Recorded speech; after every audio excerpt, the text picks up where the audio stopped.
muito obrigado por esse momento. Geralmente, quando eu adentro uma igreja, é para orar e ouvir.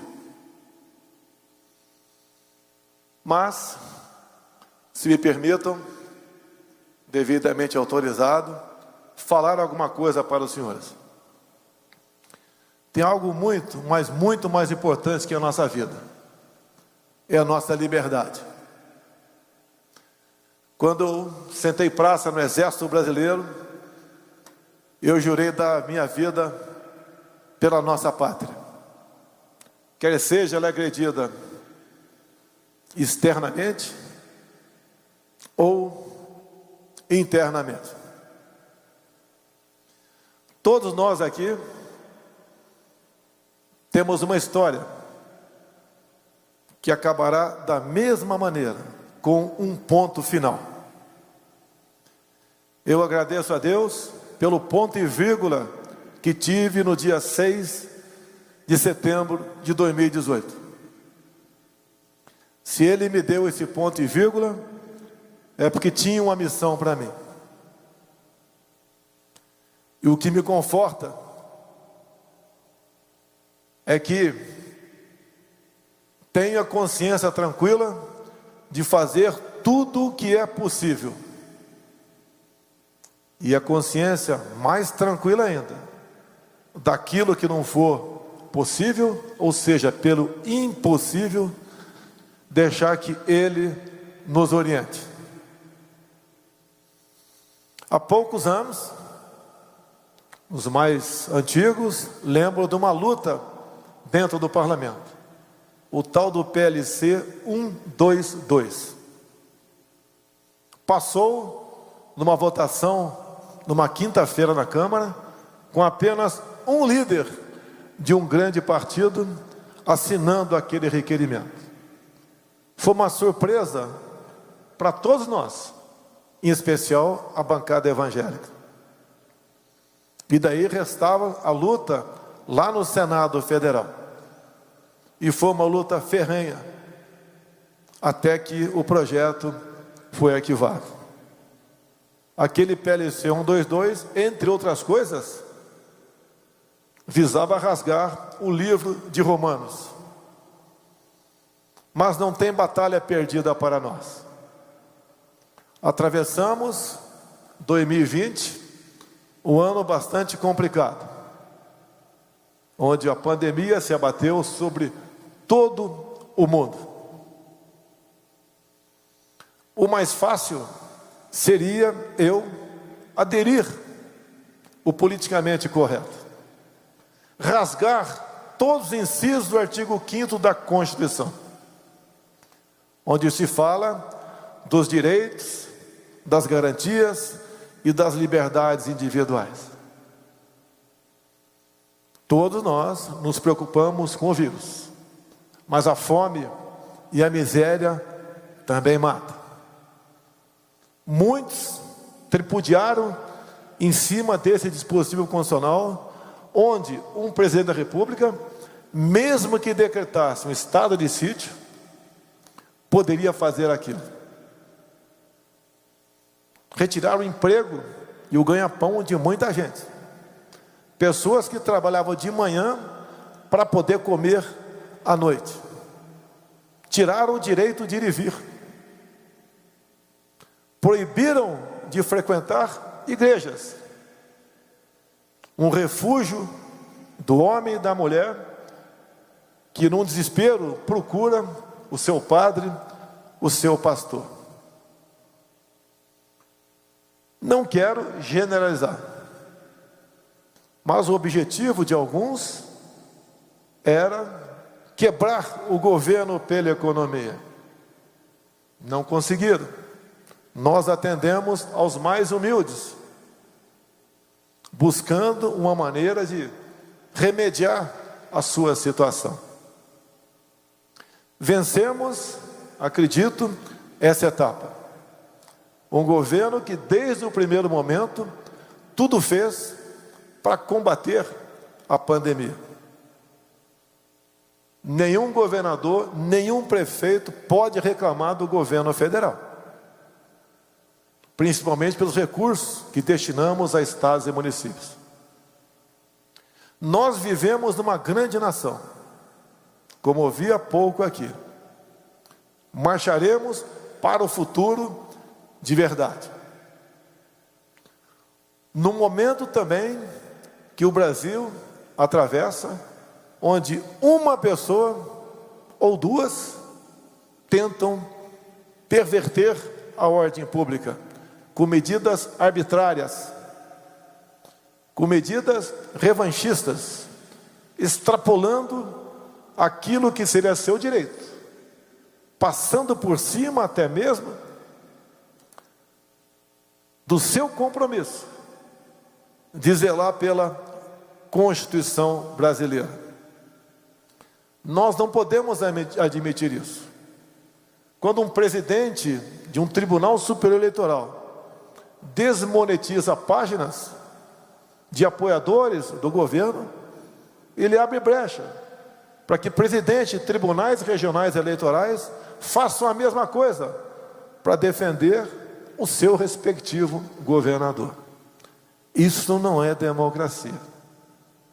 A liberdade de expressão tem que valer para todos. Temos um presidente que não deseja e nem provoca rupturas, mas tudo tem um limite em nossa vida. Não podemos continuar convivendo com isso. Sei que a grande maioria de líderes evangélicos vão participar desse movimento de 7 de setembro. E assim tem que fazê-lo. Está garantido em nossa Constituição. Espero que não queiram tomar medidas para conter esse movimento. A liberdade de se manifestar, vedado o anonimato, está garantida em nossa Constituição. Não depende de regulamentação. O Brasil precisa de paz, precisa de tranquilidade para poder prosseguir. É impressionante como alguns querem evitar esse movimento espontâneo do povo, desse povo que movimenta os outros, quando participou, sempre imperou a ordem, a disciplina, ao respeito ao patrimônio, ao respeito aos policiais presentes. Será que eles querem apenas movimento em época de eleições? Como vimos por ocasiões das eleições de 2020, onde era permitido tudo? Temos o problema da pandemia pela frente. E desde o começo eu falei, devemos tratar a questão do vírus e o desemprego com a mesma responsabilidade e de forma simultânea. Não podemos apavorar o povo. Ficar dentro de casa não se resolve absolutamente nada. Temos que enfrentar, buscar alternativas, buscar tratamento. Eu nunca vi, ao longo dos meus 66 anos de idade, dizer que uma pessoa acometida de uma enfermidade só deva procurar o médico quando sentir falta de ar, buscar o tratamento apenas numa estação hospitalar, como era o protocolo do primeiro-ministro meu da saúde. Fique em casa. Quando sentir falta de ar, estiver quase morrendo, procure um médico. Vi médicos, alguns, negando o tratamento off-label. O médico, segundo o Conselho Federal de Medicina, ele tem o direito de buscar um tratamento alternativo para algo que não tem ainda um remédio com a sua comprovação científica. Por que negar isso? Qual é o interesse? Conhecemos ao longo da pandemia protótipos de ditadores no Brasil que queriam inclusive proibir pouso de aeronaves, fechar a divisa com estados, botar barricada no seu município. Além de decretar lockdown, toque de recolher e medidas restritivas, teve um município, não muito longe daqui, que tinha até uma sirene para o povo ficar dentro de casa. Todos nós enfrentamos problemas.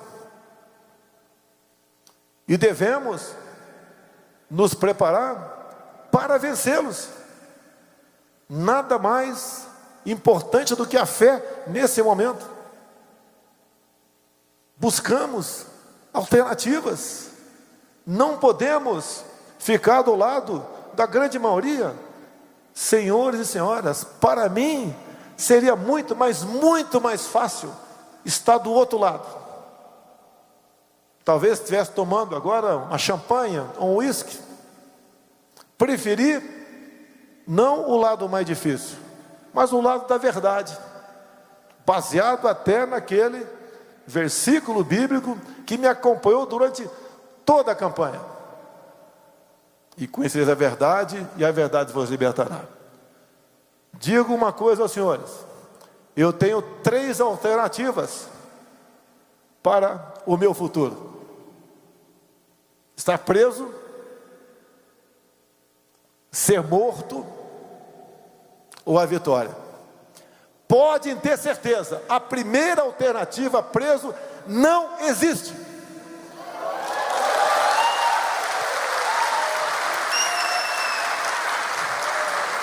Nenhum homem aqui na terra vai me amedrontar.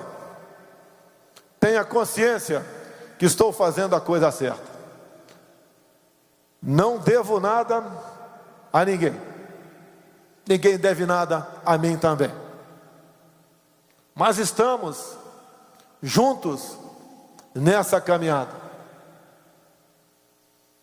Quando a gente fala o que pode acontecer com o Brasil, e alguns não acreditam, eu recomendo a vocês, olhem a Venezuela. Se já olharam e não acreditaram, olhem o que está acontecendo com a Argentina. Já estamos preparando uma operação acolhida, a exemplo de Pacaraima e Roraima, lá no Rio Grande do Sul. Já vemos médicos argentinos fazendo revalida no Brasil. Pelo que tudo indica, peço a Deus para estar errado, a Argentina não tem como não dar errado. E nós aqui, se temos dificuldade para lutar por nossos direitos com liberdade, imagine se perdermos essa liberdade. Aqui não tem salvador da pátria.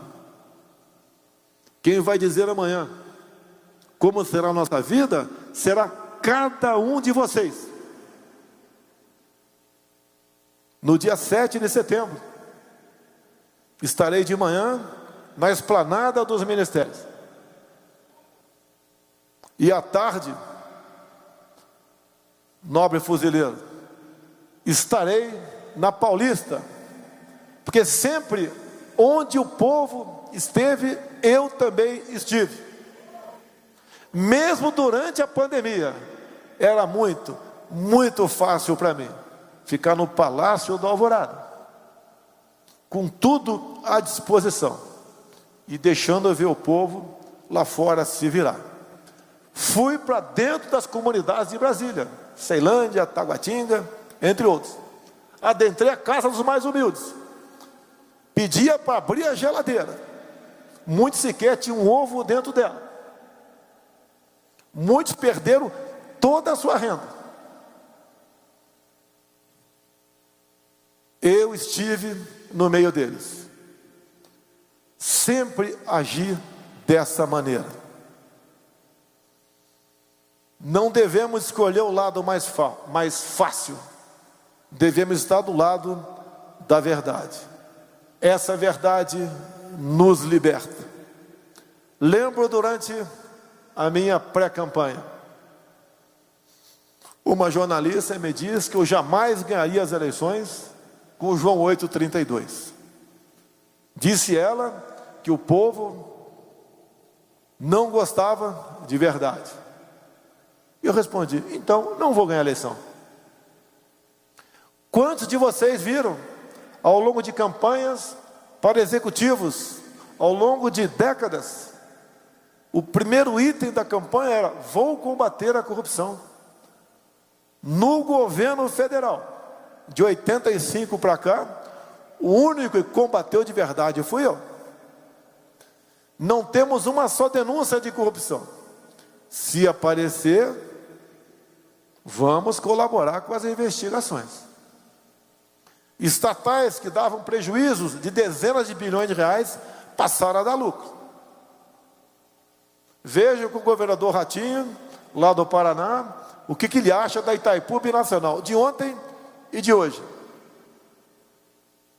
Itaipu passou a ser uma super secretaria de obras do governador, porque nós combatemos a corrupção, e não apenas através de discurso ou de palavra, mas com ações.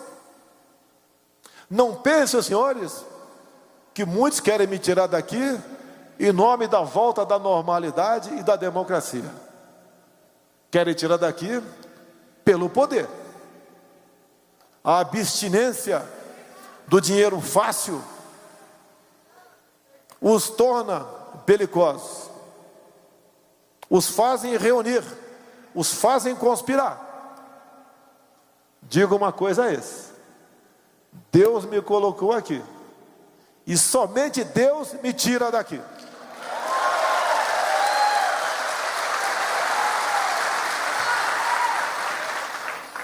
Ameaças não me atingem. Tracei um objetivo na minha vida. Realmente não tem como acreditar eu ser presidente da República. A tentativa de homicídio, sem televisão, sem recurso. Comprovei a fraude no TSE com documentos do próprio TSE.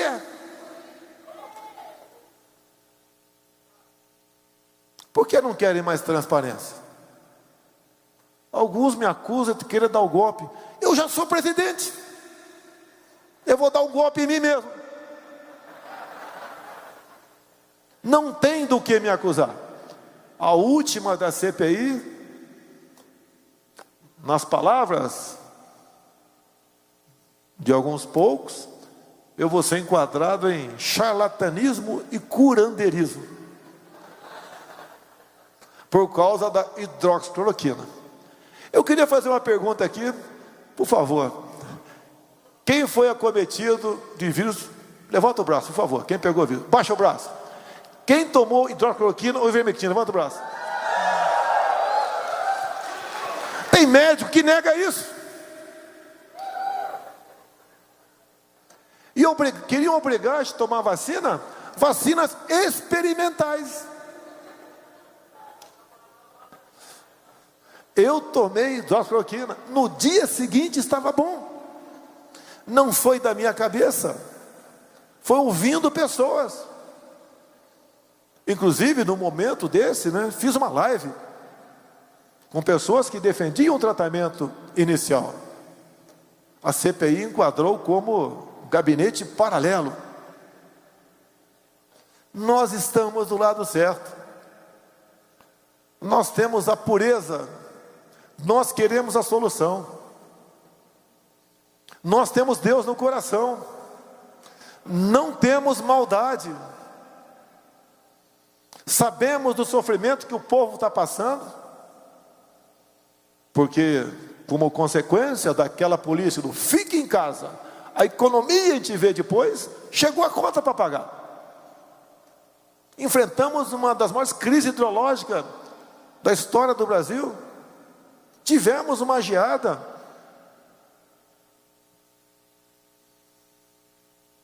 Problemas nós temos. Mas o Brasil é um dos 5 países que menos sofreu no tocante à economia, graças ao trabalho do nosso governo. E nós temos um compromisso com vocês. É buscar a felicidade para vocês. Não aceitar injustiças. Não aceitar aqueles que dizem que estão preocupados com a vida de vocês, mas na verdade querem o poder. Aquela cadeira que eu sento é verde. Eu digo que nela tem criptonita. Mas o antídoto eu consigo quando estou no meio de vocês.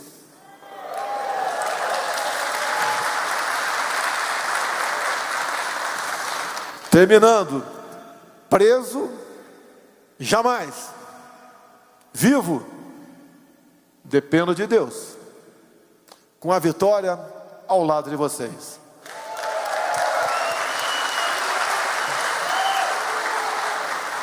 Humildemente, muito obrigado ao povo brasileiro, ao entendimento que vocês têm, ao discernimento.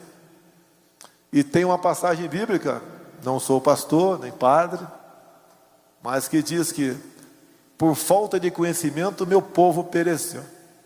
Não faltará conhecimento aos senhores, não faltarão informações, não faltará fé e disposição para lutar que aquilo que é de mais sagrado em nossa vida, a nossa liberdade.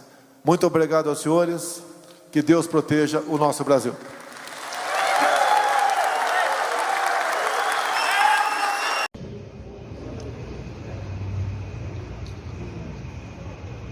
Muitos dizem que Deus o escolheu, mas hoje Deus manda lhe dizer: eu o escolhi uma vez e vou escolhê-lo de novo. Glória a Deus, aleluia! Vou usá-lo para mudar a sorte desta nação.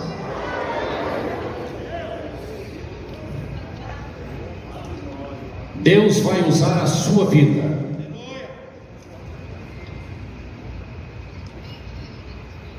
para transformar aquilo que hoje parece ser impossível.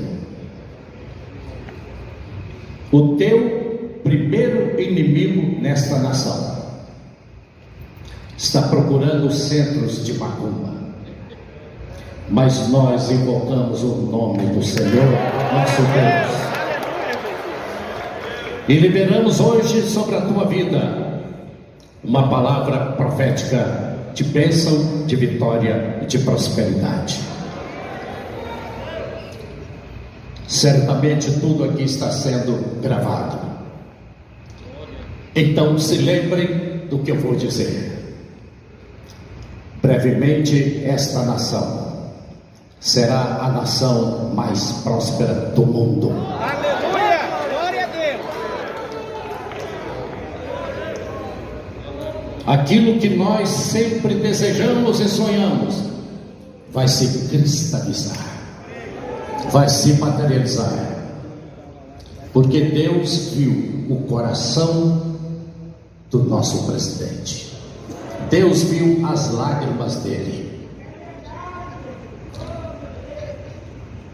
E Deus hoje, aqui em Goiânia, neste momento, decreta a vitória da nação brasileira.